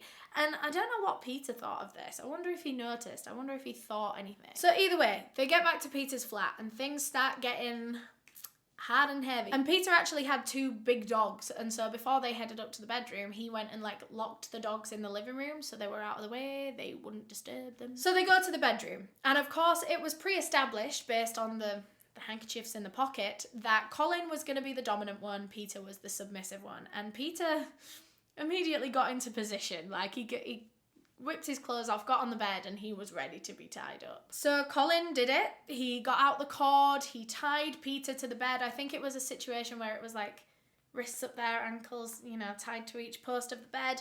He gagged him, and then once Peter was restricted, unable to move or talk or scream, the mood in the room quickly switched. Colin reached to the ground and grabbed the belt that Peter had just taken off, and he started playfully whipping him with it. And at first Peter's going with it, you know, this is all part of what he'd signed up for. But over time, Colin is getting harder and harder with these belt whips to the point where it was now like excruciating for Peter. Peter was practically begging him to stop. He was just saying, I don't want to do this anymore. I don't want to go through with this anymore. But Colin ignored every single plea. And eventually, when he was bored of the belt, he moved on to his next torture method. He got out a lighter and began burning Peter's pubic hair with it, demanding that he give over the PIN number to his bank card, which Peter did very quickly. So Colin dropped the lighter and left the room for a minute or two, leaving Peter still tied to the bed. And when he returned, Colin had a plastic carrier bag in his hand. As soon as he walked in the room, he launched himself at Peter, threw this carrier bag over his head, tightened it, and wouldn't let him breathe. Peter was gasping for air. He was suffocating inside that carrier bag. And just before he was about to pass out, Colin would lift the bag a little and let some air in and let Peter get his breath back slightly before shoving the bag back over his head. And he did this a few times. He would bring him right to the brink of passing out, and then he would allow him a little bit of oxygen just to keep him alive, just so that he could torture him for that bit longer. He was honestly putting him through hell. Until the very last time he lifted the bag off Peter's head, he leaned down to him and told him that this time he was gonna die. And then he put the carrier bag over his head one last time and didn't let go until Peter had gone fully limp. He had suffocated to death, and Colin Ireland had claimed his first murder victim. Much later on in this case, when Colin looked back at his first murder, he almost like reminisces on it. It's a really good memory for him. He enjoyed the adrenaline buzz that he got from his first murder. He likened it to the feeling of losing your virginity. So now, Colin is standing there in the bedroom, his first murder victim is laying on the bed, and he sets about cleaning up the crime scene. Remember, he'd brought all that disinfectant and stuff with him in his bag, and he'd been wearing the gloves this whole time, by the way, so this was just extra precautions. He was going to make sure that he hadn't left any prints or DNA or anything anywhere on anything he touched. And once everything is clean, Colin packed all his bag up, he untied the corpse that was laying on the bed, packed all his bag up, and just before he left, he decided that he wanted to stage the crime scene a little bit. He wanted this to be a shocker when police walked in and saw it. So he grabs a wad of condoms out of his bag and he starts draping them on Peter's face. He was like shoving them up his nose, shoving them in his throat. And then he grabbed 2 teddy bears and positioned them in a 69 position on Peter's chest. Now, this was something that Colin wanted to do at the scene of every single murder. This was supposed to be like his signature, he said, but actually it doesn't end up being his signature because he, like, for a couple of his victims, he just couldn't find toys in their house. Like, he was going to try and position stuffed animals or toys in sex positions on his victims, but he only managed to do it like once or twice. But yeah, after that, so he's staged this whole crime scene, he's packed his bag and he's ready to leave, but he doesn't leave just yet. He decides to linger about. He just like sits about with this corpse, by the way. He's like sat with it. His reason being that Colin thought that if he left in the middle of the night and he was just like walking the streets in the pitch black and trying to get to Southend, and like imagine if the police like pulled him over and checked inside his bag and found a knife and rope and stuff like that. He just thought that he looked way more suspicious leaving the house in the middle of the night than if he just like waited it out until the morning when the sun came up. Then he could leave the next morning. It'd look like any other regular hookup that he was just like leaving the next day. And that way he could like easily slip into the busy London like rush hour of everyone trying to get to work first thing on a morning. So yeah, he waited until about 7 a.m. the next morning and then he left Peter's apartment. But before he left London as a whole, he went to an ATM and drew out £200 in cash from Peter's card. He then somehow ditched the card, hopped on a train back to Southend, and waited. He was really excited to see his murder that he committed on the news. That's like the first thing he did. As soon as he got back to Essex, he like put the TV on and he was waiting for them to report on this crazy murder that had just happened in London where this guy was found with like condoms shoved in his nose and his throat and these bears were found 69ing on him. But that news report never came. And that's because police had actually already found Peter Walker's body at this point in time. They had found this dead body, but they didn't think it was a murder. Why? He had condoms literally shoved in his throat and in his nose, but for some reason they didn't think this was a murder. They thought that this was just BDSM sex gone tragically wrong and someone had lost their life as a result of it, and maybe the other sexual partner panicked and ran away, didn't want anything to do with this. That's kind of what the scene seemed like to police, but that frustrates me because I think they were way too quick to rule it that way. Like, I mean, the guy had condoms shoved up his nose and down his throat, for goodness sake. And like, I get some people do have like crazy fetishes, but I've never heard of that one before.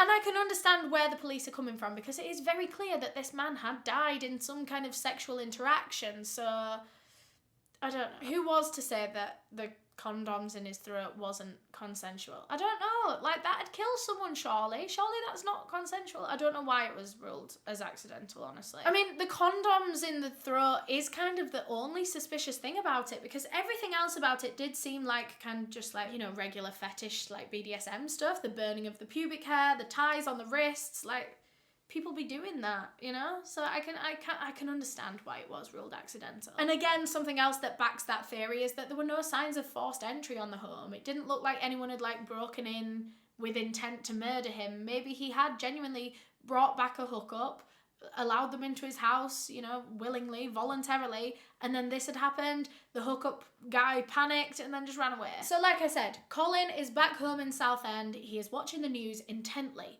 for like 2 whole days after the murder and still nothing is coming on the news, and he's getting impatient. Because remember what he wants from this. He wants the infamy, he wants the attention, he wants the manhunt, he wants the fear, he wants media coverage. And that's exactly what he's not getting right now. Honestly, it seemed like no one even cared. He had gone out and committed his very first murder that he was very proud of, and no one cared. So Colin was like, nah, not having this. If they're not going to report on it, I'm going to get the word out there myself. So he decided to call up the Sun newspaper, which is everyone's favourite newspaper here in the UK. It's the worst one. But he calls up the Sun newspaper and he tells them that there are 2 dogs locked in an apartment somewhere in Battersea and they need rescuing. And this guy on the phone from the Sun is like, you know, that's really sad, but this isn't a story for the Sun. Like, we're not the kind of people that you need to be contacting about this, you know? And so Colin tries to say it like a few more ways. He's trying to be like cryptic about it. He basically is just trying to tell them about the dogs so that they go to the apartment and then they find the murder victim and it's such a huge shock. He doesn't want to give over the fact that there's a murder victim there on the phone. But this guy from the Sun is just not having it. He's like, this isn't a story for the Sun. You're calling the wrong people. And so in the end, Colin just had to be like, look, the reason that those 2 dogs are locked in a room is because I killed their owner. So immediately this journalist is like, oh.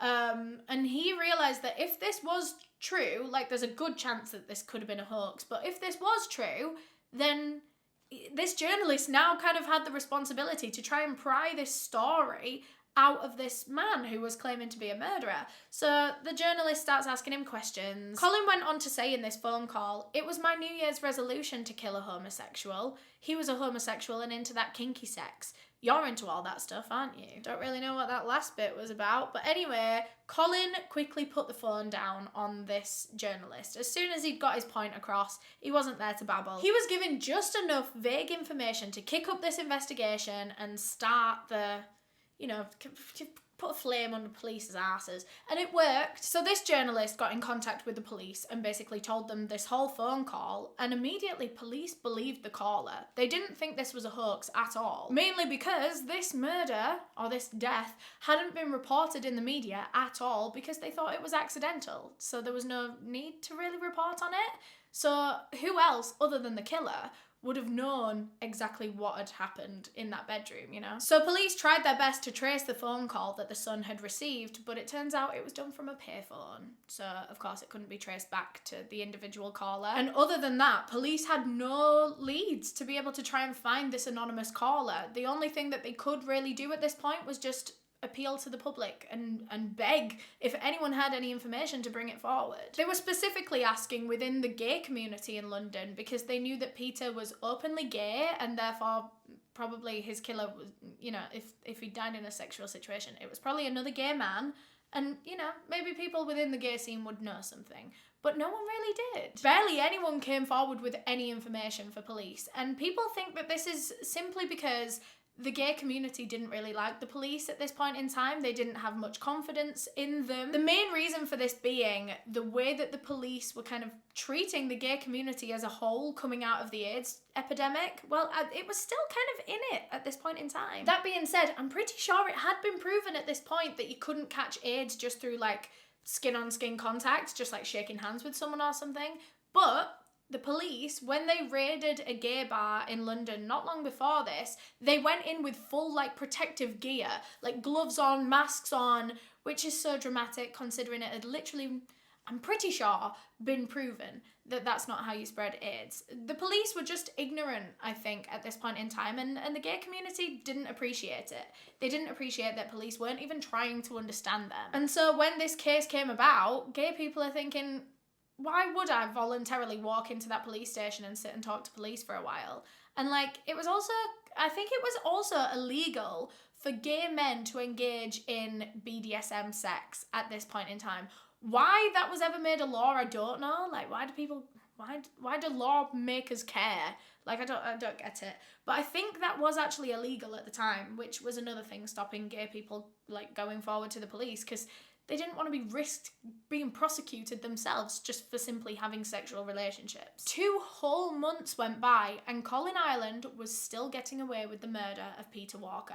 Police had made very little progress, if any, in this whole case. They were no closer to finding Colin, which he was happy about. He didn't want to get caught because, of course, he wants to stay a free man in order to become a serial killer, to kill more people. So that bit he was happy about. But what he wasn't happy about was how quiet the media were about this. He wanted to be infamous and feared and talked about in the media. He wanted his cases covered, and it seemed like they'd been forgotten about.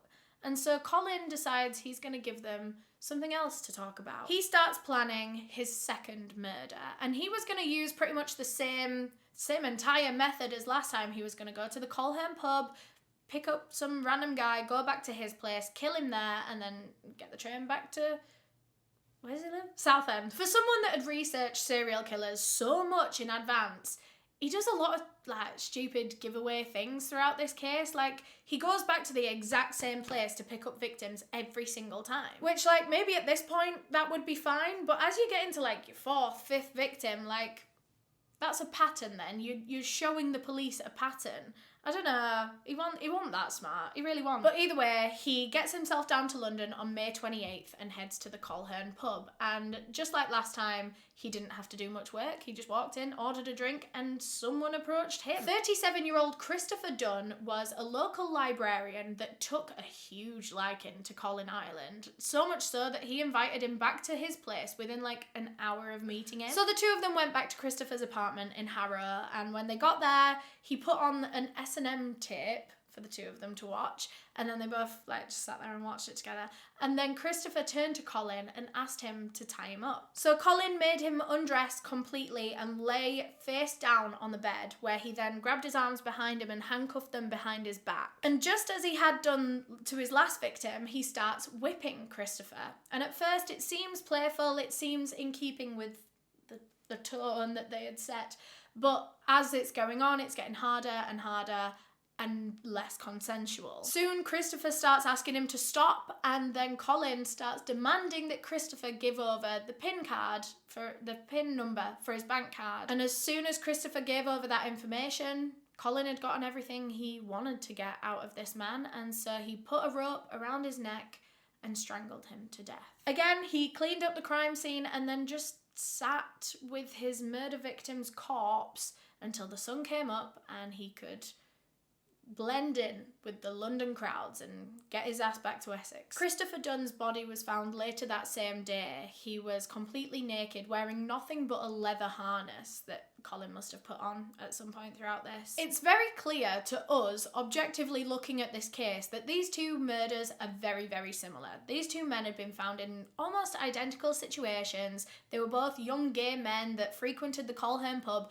To anyone looking at this, they're connected. But to the police at the time, so both of these men were killed in separate areas of London, and because the first one had been ruled an accident, there hadn't been like a load of commotion about it, a lot of people hadn't heard of it.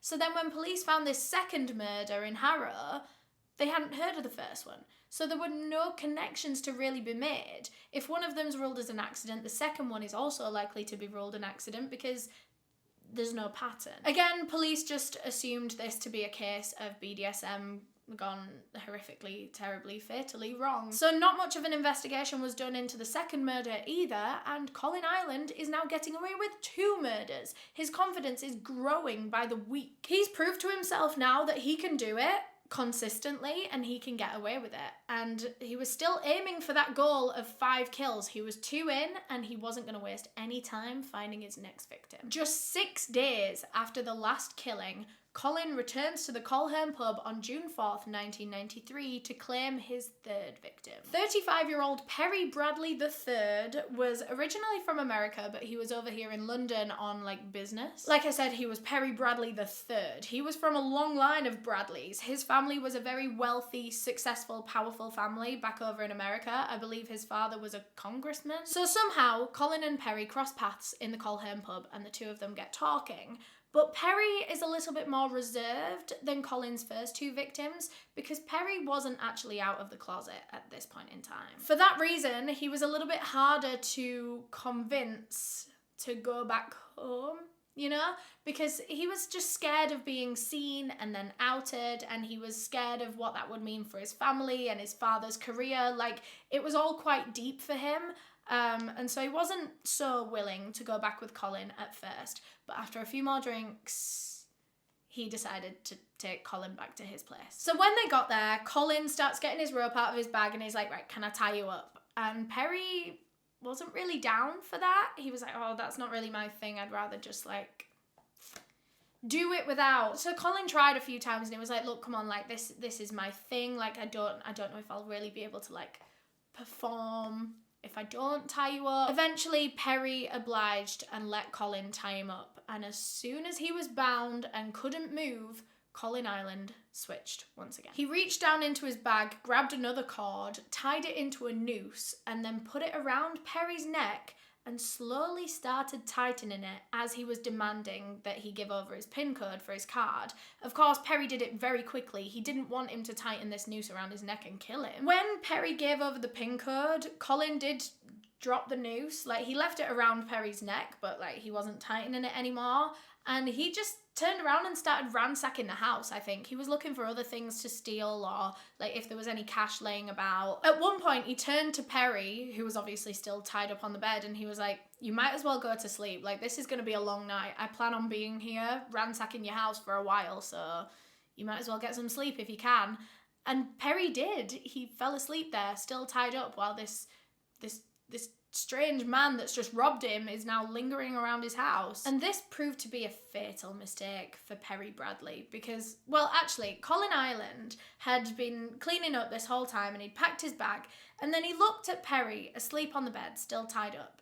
And the thought actually crossed his mind at this point in time to just leave Perry alive. Colin could just leave the house at this point in time. He'd got, quite a bit of cash out of Perry. He'd also got his card PIN number so he could go to the cash machine. And he was just looking at Perry peacefully asleep. And, the thought did cross his mind, but it was very fleeting. At the end of the day, Colin Ireland was here for one reason and one reason only. He wanted to become a serial killer. So why would he leave a surviving victim? And besides, Perry's family was very rich, very powerful, and Colin knew that Perry had already seen his face, so he would be able to give a good description to police, he would likely get caught, and Perry's family would get him put away for a long, long time. He didn't want to risk any of that. So Colin Ireland walks over to where Perry is still asleep on the bed. He grabs hold of this noose and just throttle tightens it around his neck, which pretty much killed him instantly. Because he was asleep, that means he would have, I don't know the science behind it, but I did see this in a documentary. It means he would have died really quickly. And Colin said that. He said he barely struggled. He didn't at all. So Colin Ireland has officially claimed his 3rd victim, and by today's standards, or Eleanor Neale standards, he is now a serial killer. But not by his standards. Not by the standards he'd read in that book, anyway. He wasn't willing to stop until he had reached 5 kills, because that's what it takes to be a serial killer on the FBI's list anyway. As with his previous 2 kills, Colin just lingered about in the house with the corpse. This time he actually sat next to Perry's dead body on the bed and he was just listening to the radio. as if there wasn't a dead body next to him. And he said that he could see Perry's body like physically changing in front of him, you know, as it enters like rigor mortis. Is that the stage that it's in right now? It's not decomposing yet, but basically Colin said that he saw like blotches appear on his skin. He was going super pale, almost like bluey tinted as he became cold, like as the heat left his body. Really, really eerie to even think about, never mind like picture. And he'd seen this 3 times now. He'd sat with 3 separate victims and watched this process happen, and he said he really didn't like it. He hated being in there with those corpses. He would have left immediately if he could, but he felt like he couldn't. So the next morning, when the sun comes up, Colin leaves Perry's apartment, and before he hops back on the train to Essex, he went to an ATM, drew out some cash, and then ditched Perry's card somewhere. Perry's body was found very quickly after the murder, and again, it was categorized as just an accidental death from like BDSM sex gone tragically wrong. Infuriating. It's so frustrating that these cases were not getting linked. This many just suspicious and tragic sex deaths don't happen in such a short space of time. Well, maybe they do. I don't know. But I don't know, it just seems silly at this point that you found 3 young gay men of all the same, you know, like victim type, dead in very similar situations. If they'd have just looked into this a little bit more, they would have found that all 3 of these men went to the Colhern pub on the night that they died. That is such a link between these 3. But they didn't. They didn't really look into any of these cases because they just wrote them off as accidents as soon as they saw them. A lot of people think that this could be down to homophobia within the police force, and I have to say I think so too. They knew that there was a possibility of foul play, and I think they just didn't care to look into it that much. They just kind of wanted to get these cases over and done with as quickly as they could. And there was reasonable grounds to think all these deaths could have been accidental. So that's just what they ruled it as, just to like get it out of the way. At least that's what I think, personally. And the reason I think this is because had this been 3 young women that were found in the exact same circumstances, they'd all been killed in some kind of BDSM sex gone wrong in such a short space of time, you know damn well police would have connected all of those by now. There'd be a citywide search for a serial killer had that been 3 women. That is just my own personal opinion there. I think that probably was a factor. I think it was. But I think another factor, in this case specifically of the murder of Perry Bradley, I think a lot of it had to do with his father and his family and stuff like that. His case wasn't looked into and covered that much because as soon as his family found out the circumstances in which he died, they were so shocked because they didn't know that he was gay. He'd never once hinted or come out to anyone. He had always been too scared to be himself at home with his family. I don't know whose idea this was, and I can't say for certain that this did happen because this is just rumoured on the internet, and that is that Perry's family, you know, with his father being a congressman, they specifically asked the British police not to really talk about Perry's murder that much, and specifically not to disclose his sexuality if they do talk about it.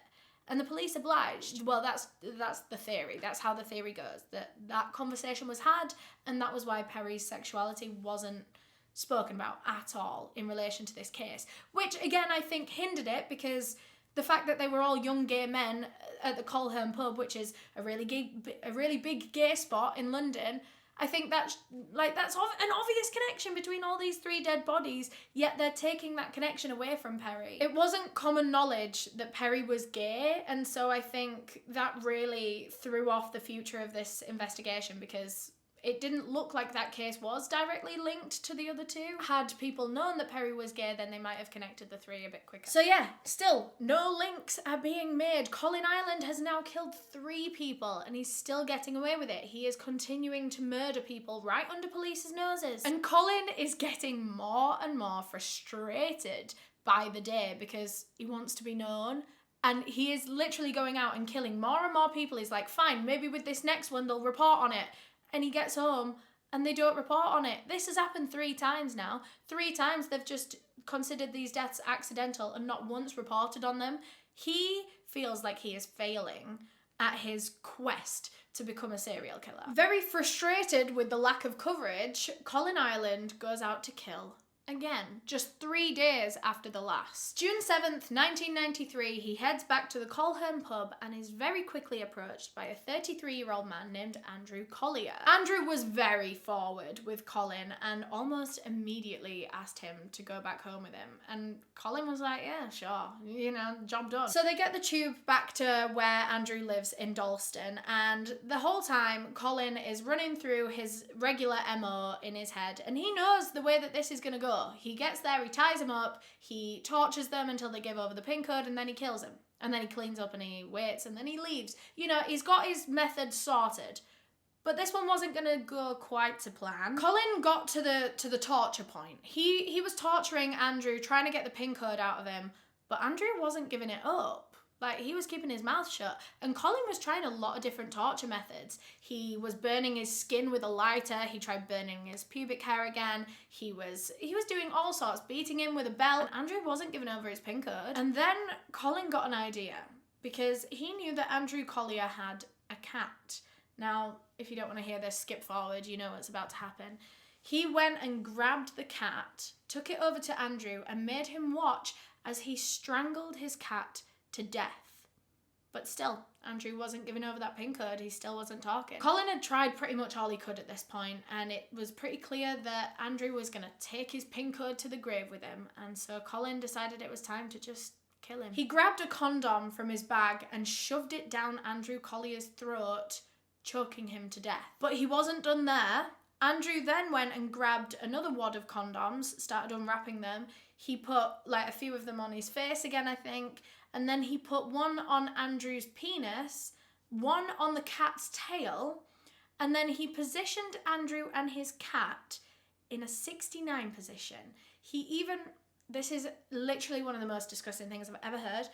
He even put Andrew's penis inside the cat's mouth and closed the cat's mouth, and then put the tail inside Andrew's mouth. This was the most sinister and disgusting and sick crime scene Colin Ireland had left so far. And that was exactly why he did it, because if police weren't reporting on his crimes, he thought he had to do the absolute most to be able to get their attention. He hoped that if he did something as heinous as this, posed his murder victim in a sexual position with his murdered cat, there is no way that the media wouldn't report on that. So once he'd finished positioning this crime scene, again, he planned to linger until the sun came up, but he actually fell asleep. And then he was awoken a few hours later to a lot of commotion outside. There was shouting, like a few people shouting, and immediately Colin actually panicked, because he thought that this could have been the police. Like, they could have been onto him, they could have followed him to the house, and this could be him being caught. So he very quietly crept up to the window and pressed himself against it to listen to what was going on outside, and that was when he realised it was just like a street fight. It was completely irrelevant to him, and so he went back inside the apartment and fell back asleep until the sun came up, and then he left the next morning. Police found Andrew Collier's body a few days later, and finally this was the first one of the deaths to not be ruled an accident. They immediately thought foul play, obviously, because of the way that the cat had been killed and positioned and everything. But there was also something else that stuck out to police, and that was the strange use of condoms. This was something that they recognised. They'd seen this before just a few months ago with the death of Peter Walker. He too was found with condoms shoved down his throat, and this isn't something you see often. And so immediately they start making vague links between at least those two cases anyway. So one of the first things police did, now that they were considering this a murder, this was the first one that they'd actually considered a murder. So this was the first investigation that they were doing on one of Colin Ireland's victims. So the first thing they did, they brought in the forensic teams to have a look for like DNA, hairs, fingerprints, anything like that. And for a while, they were really losing hope, because it was obvious that the killer had cleaned up after himself. Like, there was nothing to be found. That was until they did the fingerprint tests, and nothing was found anywhere near the body. Like I said, they were losing hope. And then randomly, on the other side of the room, they found one singular fingerprint that seemed to be the killer's. It was on the window pane. Remember, Colin had heard that street fight in the middle of the night, gone and pressed himself against the window to listen, and then when he cleaned up, he must have forgotten that he touched the window. So now police had a fingerprint of their killer. And at this point in the case, it really wasn't that useful because I don't think the fingerprint database was a thing yet. And if it was, Colin Ireland wasn't on it because the crimes that he committed in the past weren't done while the fingerprint database was a thing. So basically, Colin had never had his fingerprints taken. So if the database was a thing, he wasn't on there. But police knew that this fingerprint from the crime scene would be useful at some point because at some point during the case, if they get a suspect, they'd be able to test their fingerprints against the crime scene fingerprint, and then if it was a match, they'd know that they had their killer. So maybe it wasn't completely useful right now, but they were going to cling on to it because they were hopeful that it would be useful at some point. A few days went by after Andrew Collier's murder, and there was still no talk of Colin Ireland's murders in the media whatsoever. Because actually, with this case, police had decided to keep it quite private, quite secret, because it was so heinous that, like, I don't know, there's certain things that the public just don't have to hear. They don't have to hear about a cat being found like that, you know? And there certainly wasn't talk of a serial killer because police hadn't connected any of these four yet. So there wasn't any media coverage, and Colin was getting really, really pissed off, man. He was getting so impatient. He had done this 4 times now, and he wanted to be an infamous serial killer, and no one cared. No one was paying him any attention, and so he was thinking, right, well, I'll have to do something about it myself then. He took matters into his own hands. He went down to a phone box and called the police anonymously and just straight up told them, I'm a serial killer. I have killed 4 people in previous months, and he gave over the full names of all 4 of his victims. Of course, he didn't allude to his own identity at all. This was all anonymous. And he even gave police on the phone details that clearly had never been released to the media because the media wasn't talking about any of these cases. He told them things about the cat and things about the dogs, how the dogs were locked in the room in the first murder. So police are listening to this anonymous man on the phone and they believe that he is a serial killer. How else could he know all of this information? Colin told them on the phone that he planned to kill more people, so if they were going to catch him, they better be quick. I have a short section of the call transcript here. The operator says, "Why are you doing this?" And Colin replied, "I've read several books on serial killers, and I wondered if it could possibly be done and gotten away with. But what was your aim in all of that? Just to see if it could be done, alright? So I'll leave you to get on with it. Bye-bye." He then hung up and immediately called up a different police department, specifically the police department that was dealing with Peter Walker's death, the first death, and he called them to ask why they'd stopped looking into Peter's death. He said, "Doesn't the death of a homosexual man mean anything?" Again, these police kept Colin on the phone for a little bit longer. They were asking him more questions and they got him to admit again to being a serial killer, albeit anonymously. The police on the phone asked him why he was specifically killing gay men, and he responded, "They keep their mouths shut and don't tell police things. They're respectable. That, and I don't like them." Following these phone calls that Colin Ireland made, it was officially established that all 4 of these deaths were connected, they were all murders, and that London had a serial killer terrorising the gay community. And all these huge announcements were made on the radio, on the TV, and the newspapers, literally saying, please be careful. If you are a gay man, don't go on like hookups right now. Don't go home with strangers. It's not safe. You don't know who's out there. Everyone was so scared knowing that there was a serial killer at large. The public, even the police, and they knew they needed to do something about it.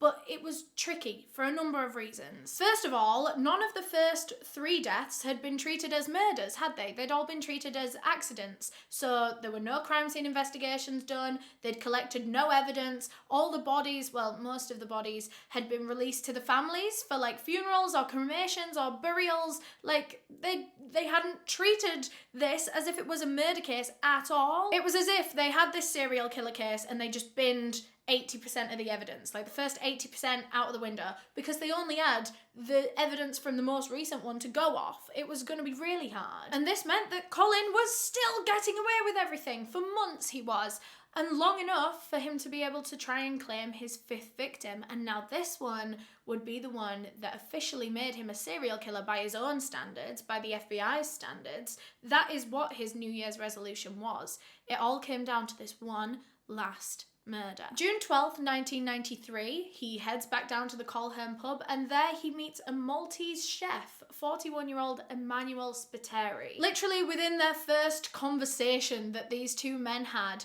Emmanuel told Colin that he liked to be tied up during sex, and that was all Colin needed to hear. He immediately suggested that they go back to Emmanuel's place. Once they got back there, he handcuffed Emmanuel, bound him with rope. All of that was consensual, but once he was tied up, Colin switched and immediately started torturing him for the PIN number of his bank card. This eventually ended the same as the other murders had. He ended up strangling Emmanuel to death and then lingering in the apartment for hours until leaving the next morning. But before he did, again, at the scene of this crime, he wanted to make an impact. He wanted to make a statement to police because so far they've not been reporting on him, have they? I think this case is the only other one where he managed to position some stuffed animals. I don't know much about it in this instance, but I think he only managed to do that twice out of the 5 victims. But he wasn't done there. He then started to make a pile of things in the living room. So he pushed all the chairs together, he got all the pillows and cushions and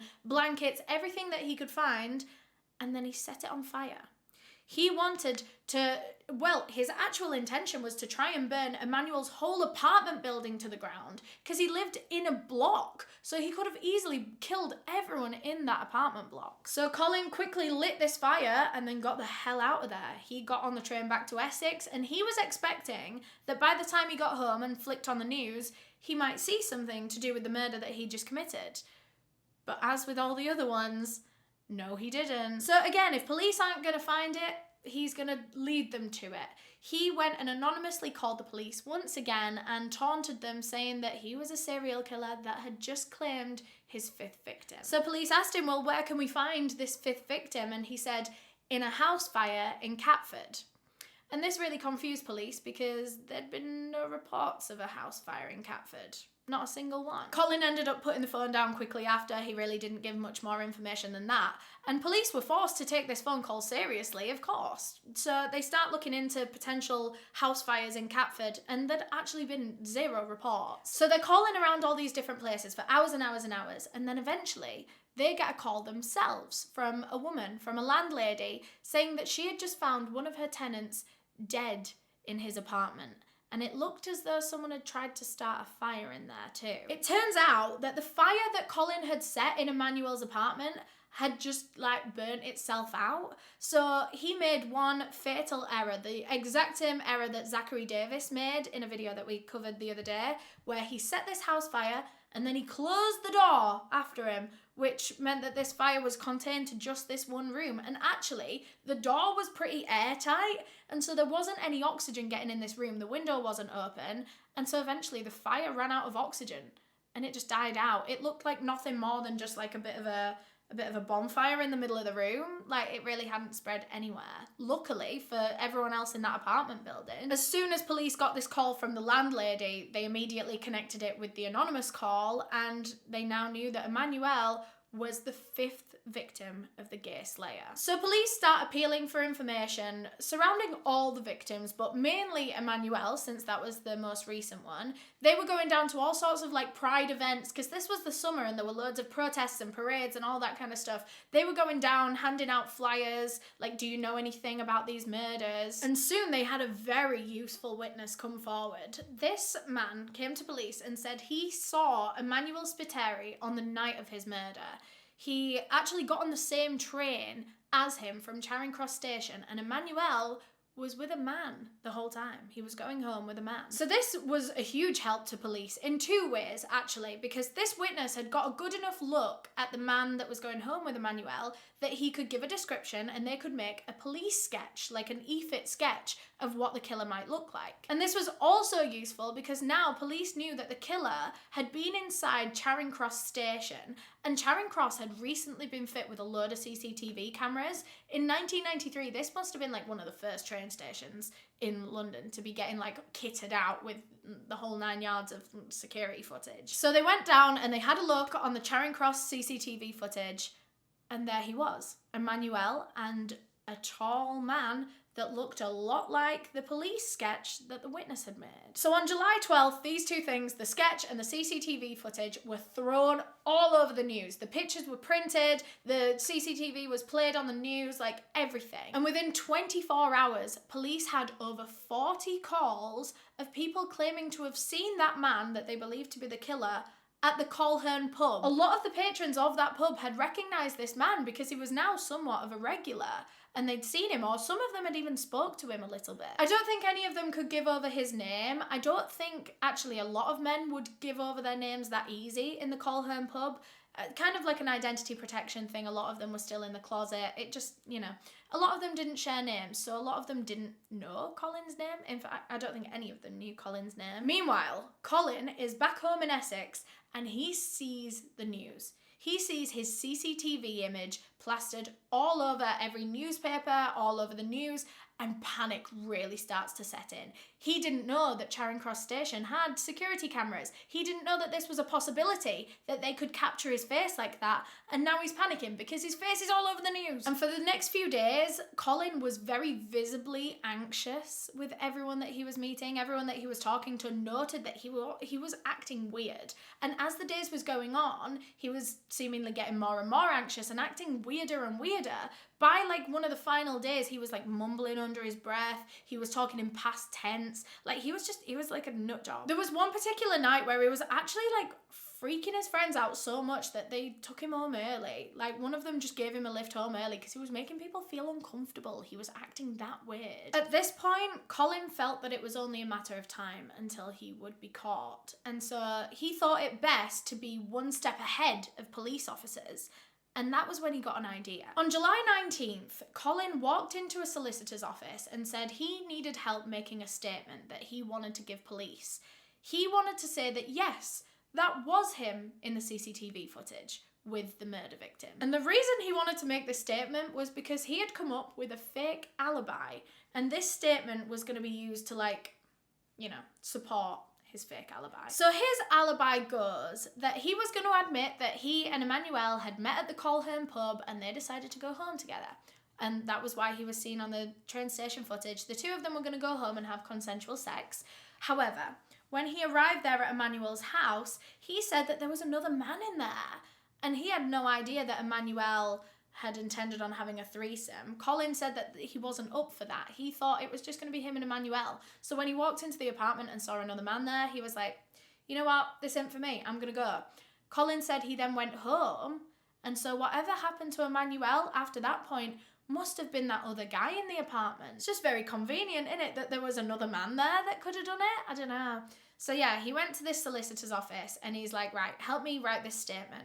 And the solicitor's like, yeah, cool, 1 second, I'll be right back. He goes in the back and calls the police, right? So the police come immediately and they arrest Colin Ireland on suspicion of being the gay slayer serial killer. I found that really funny, actually, when I read it, that the solicitor was like, okay, yeah, cool, we can write this statement. And like runs in the back and calls the police. Yeah, that's funny. I don't know what Colin thought that was going to do. I think he thought that like he'd be able to clear his name before police started suspecting him, and then that way he would just look like extra innocent because he like brought himself forward to police to clear his name. I don't know, but either way, he was arrested, bro. So police took Colin down to the station and they did the whole usual, you know, DNA, fingerprints, mugshot, and that was when they tested his fingerprints against that fingerprint found at the scene of the crime at Andrew Collier's house, and it was a match. They had evidence that Colin Ireland was their serial killer. They finally had this man. So they brought Colin in for like a questioning, an interview, and surprisingly, he wasn't really giving much up. He wasn't talking. So at this point, police could only really charge him with the murders of Emmanuel Spiteri and Andrew Collier, since they were the only two that they had like actual tangible evidence for. But actually, their choice to charge him with just 2 murders at this point in time was strategic on behalf of police, and I love this. Because they knew full well that Colin was responsible for all 5 murders. Of course he was. And they knew that he would hate the fact that he wasn't getting recognition for all 5 of those murders. If he thought that he was only going to get charged with 2 murders, that wouldn't even make him a serial killer. Not even by my standards, never mind his standards of 5. And we know that that's what Colin Ireland wants more than anything, is to be an infamous, evil, feared serial killer. He wants everyone to talk about him. He wants the notoriety and the recognition, and police aren't giving him it. And they thought that if they only charged him with 2 murders, Colin might get so frustrated that he might just confess to all 5 in order to be known for his murders. And police were proved right. Within less than 24 hours, Colin Ireland's ego got the better of him and he cracked. And he confessed on video to all 5 of those murders, in detail as well. He recounted as much detail as he could possibly remember. And he was so cold and emotionless throughout these clips. And he even acknowledges it himself. He's like, yeah, I've got a really cold, calculated side. And throughout his confession, he explains why he did certain things at certain points. So for example, the whole thing with Andrew Collier's cat, which is one of the most disgusting and insane things, genuinely just insane things I have ever heard in a true crime case. He actually had a specific reason as to why he did that. He said that he had killed the cat and posed it in that specific way in order to degrade Andrew Collier for a very specific reason, and that was because he was personally angry at Andrew. He never usually had anything personal against his victims, did Colin. It was never usually personal. He just wanted to kill just to kill. But this time was different. He was personally angry at Andrew, but this only came about after the victim was already dead. So he'd killed Andrew because he didn't give him the PIN code to his card. And then after that, Colin just starts ransacking the whole house for anything that he could steal. He wanted to try and find cash or something. And as he was rummaging through a load of stuff, he found a letter from Andrew's doctor that said that the results of his recent HIV test had come back positive. Andrew Collier was HIV positive. He had a contagious STD that he was gonna willingly give to Colin Ireland that night. He had gone to the Colhern pub, picked up Colin Ireland with the intention of taking him home and having sex with him that night, without first disclosing at any point throughout the whole night that he had HIV, that he was HIV positive. He had not once said that to Colin, and Colin, even though he had no intention of sleeping with this man, he was literally just there to murder him, he still felt so incredibly disrespected that this man was going to knowingly and silently transmit him an incurable STD. And he said that that was why he went the extra mile with the aftermath of that murder, and that was because he was personally furious with this man. He wanted to humiliate and degrade him. He wanted him to be found. He wanted his dead body to be found in the most humiliating way that he possibly could think to do it. So, police have listened to his whole confession, and at this point they know his motive. They know that he just wants to be an infamous serial killer.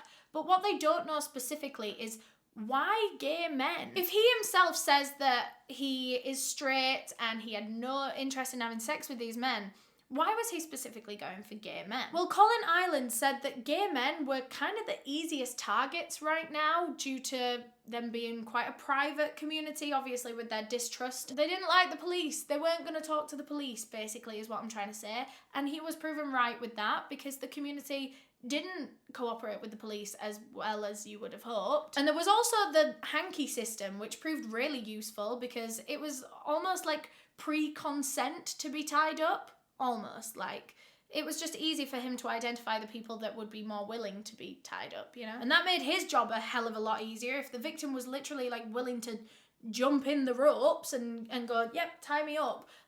Of course, that makes Colin Ireland's job so much easier. And there was also the fact that I think he was just homophobic. I think he was. Whether that was internalized homophobia or just straight up homophobia, he was. But basically, throughout this interview with police, Colin Ireland had 3 main points that he really wanted to get across to the police. One was that he had not been under the influence of alcohol or drugs. Even at the Colhern pub, when he was ordering drinks, he would only ever order soft drinks. He was completely sober with every murder that he did. 2, he wanted police to know that he was not gay, he was not bisexual, he was straight, he had no sexual interest in these men at all, he never intended on having sex with them. And also, number 3, that no part of his murders were sexual. There was no sexual assault, there was no sexual gratification that he got from the murders, there was no sexual element to him at all. in this. How many times did I say the word sexual then? That's crazy. A lot of people don't believe him when he says that. And I don't know what I believe, but I don't know, I think it's kind of believable. He did seem like he genuinely just wanted to be a serial killer, and he put in a lot of like research and thought into how he was going to do it, and it kind of makes sense that he would come to the conclusion that the gay community is the easiest to target. I don't know. On December 20th, 1993, Colin Ireland pled guilty to all 5 counts of murder. For this, he was sentenced to a whole life tariff, meaning that he's never going to be eligible for parole. He's never going to be allowed out of prison. He went on to die behind bars. This is a very rare sentence to be given out over here in the UK, by the way. It's only for like really, really serious like repeat offenders, like serial killers, serial rapists. Only the worst of the worst have ever been given this tariff, and I'm sure you would recognize a lot of the names in the list because they're all infamous serial killers. And even then, a lot of the time when people are given a whole life tariff, it's often served in a psychiatric unit, because a lot of people that commit crimes heinous enough to receive a sentence like this tend to be mentally ill. But that's one thing that's really interesting about Colin Ireland, is that he's not. He's been tested so many times, and they really don't think he has an ounce of mental illness in him. He is completely mentally sane, and he was when he committed these murders too. Colin Ireland spent most of his sentence in Wakefield Prison and died behind bars on February 21st, 2012, aged 57, from pulmonary fibrosis. But that is all I have on this case. Thank you so much for watching, and thanks again to NordVPN for sponsoring this video. Remember, if you go to nordvpn.com/Eleanor, you will get 4 bonus months free, so don't miss out. You can go and click the link in the description below. A huge thank you to all of my channel members for supporting the channel and helping me decide the cases that I cover. All of my tier 2 members are on screen right now, so thank you so much. If you want to become a channel member, you can click the join button down below. But yeah, thank you so much for watching. If you enjoyed, please leave a thumbs up on the video, because that would really help me out. Any engagement, any comments are really, really good for the video. If you want to subscribe, there's a pic of my face. If you want to click it, it'll let you subscribe. And then there's a video. If you want to watch another one, I'll pick one out specially for you. Okay, I'll see you in the next one. Bye!